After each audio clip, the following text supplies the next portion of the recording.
రాష్ట్ర వ్యాప్తంగా ఎండలు జోరుగా మండుతున్నాయి. అన్ని జిల్లాల కన్నా పెద్దపల్లి జిల్లాలో ఎండల వేడి ఎక్కువ నమోదయ్యే అవకాశాలు ఉంటాయి. ఎందుకంటే రామగుండం రీజియన్లో సింగరేణి ఓసిపులు ఎక్కువగా ఉండడంతో ఎండతో పాటు భూమి నుండి వేడి కూడా ఉంటుంది. అలాగే పొల్యూషన్ కూడా భారీగానే ఉంటుంది. దీంతో చాలామందిలో కళ్ళలో సమస్యలు రావడం సాధారణంగా మారింది. ముఖ్యంగా ఎండాకాలం కళ్ళలో నుండి మంటలు రావడం, తలనొప్పి రావడం, కళ్ళలో నుండి నీరు కారడం వంటి సమస్యలు ఎక్కువగా తలెత్తుతాయి. ఇలాంటి సందర్భంలో నిర్లక్ష్యం వహించకుండా వైద్యులను సంప్రదించాలని వైద్యులు చెబుతున్నారు. అయితే వేసవిలో జాగ్రత్తలు పాటించడం మంచిదని, మధ్యాహ్నం ఎండలో బయటకు వెళ్తే కళ్ళకి తీసుకోవాల్సిన జాగ్రత్తలపై వైద్యులు అతి ముఖ్యమైన జాగ్రత్తలు చేస్తున్నారు. అవేంటియో ఇప్పుడు చూద్దాం. అయిపోయింది. టెంపరేచర్స్ చాలా ఎక్కువ అయిపోతున్నాయి. అంటే రోజు 45 డిగ్రీల సెంటిగ్రేడ్ దాకా టెంపరేచర్ నమోదవుతుంది. సో దీనివల్ల మన కంట్లో తీసుకోవాల్సిన జాగ్రత్తల గురించి నేను వివరించబోతున్నాను. సమ్మర్ హీట్ వల్ల మనం బయటికి వెళ్ళినప్పుడు ఎండ పొడి మన కనుకు తాకి బాగా డ్రై అవుతుంటాయి ఐస్.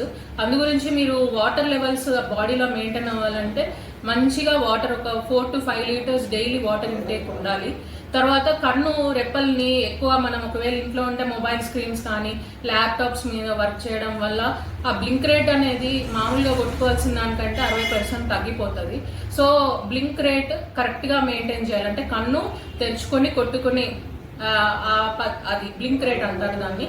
సో అది మనం ఫ్రీక్వెంట్గా కళ్ళని బ్లింక్ చేస్తూ ఉండాలి.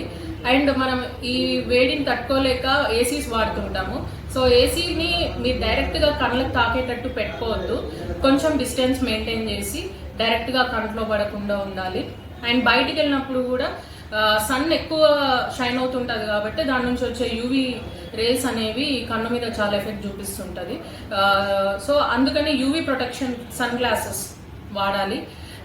తర్వాత కళ్ళు కూడా బాగా పొడిబారిపోతున్నట్టు అవుతాయి కాబట్టి లూబ్రికేటింగ్ ఐ డ్రాప్స్ వాడితే కళ్ళు చాలా కూల్గా మంచిగా ఉంటాయి.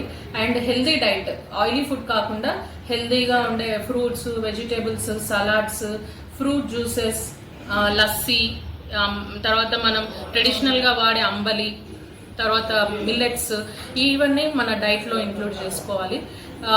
3%కే పడిపోతుంది. సో అట్లా బ్లింక్ రేట్ తక్కువైనప్పుడు కన్ను మీద వాటర్ స్ప్రెడ్డింగ్ చాలా తక్కువైపోయి చూసేటప్పుడు డిస్టెన్స్ విజన్లో మనకు షార్ప్నెస్ ఆఫ్ ఇమేజ్ అనేది మెయింటైన్ అవ్వదు. అంటే ఒకసారి ఇమేజ్ షార్ప్గా కనబడుతుంది, తర్వాత ఫ్యూ సెకండ్స్లో అది బ్లర్ అవుతుంటుంది. సో ఈ సమస్య రాకుండా ఉండాలనంటే మీరు మొబైల్ స్క్రీన్స్లో కానీ కంప్యూటర్స్లో వర్క్ చేస్తే కానీ 20-20-20 రూల్ అనేది పాటించాలి.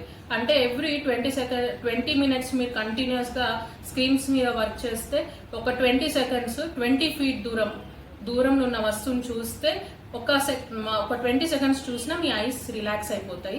మళ్ళీ మీరు వర్క్ చేసుకోవచ్చు.